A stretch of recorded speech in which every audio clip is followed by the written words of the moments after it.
Hey there, Kevin Weiss, kevinweiss.com, Bodyperformance Personal Training, and just answering part 2 of a question from yesterday, or from a different question yesterday off of Facebook.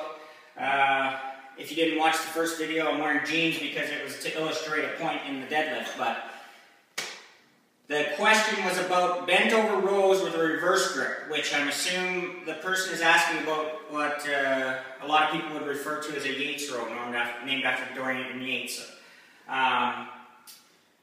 Now the bent over row with the reverse grip, honestly, I'm not a super big fan of it.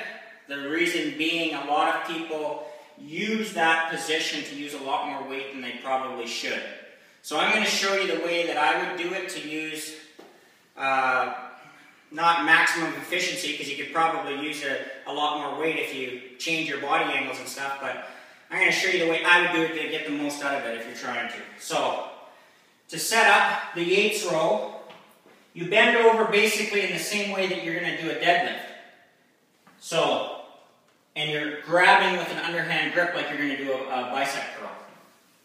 So here, if you watch the deadlift video I just did, you're kind of looking for the same tension here in through the jeans and stuff if you were wearing jeans, which you're probably not in the gym, but you're looking for that same position where you're pushing your hips away and you're creating a lot of tension in here.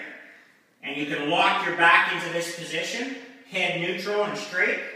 Now from here, you can stay in that locked position and pull your elbows up and back. Now unfortunately what a lot of people do with this, because of the extra leverage position they get with their arms, they stand up a lot more with it, or they'll do some sort of maneuver like this, which is not really helpful for what you're trying to do.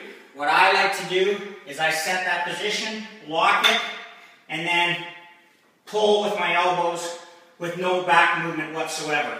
Now, when I say pull with my elbows, if I was to actually do these in a workout, I would use straps so that I can actually feel like I'm relaxing my hands, my forearms from the elbows to the hands. That way I feel like I am rowing with my elbows up and back instead of pulling with my arms, which unfortunately most people do with this exercise.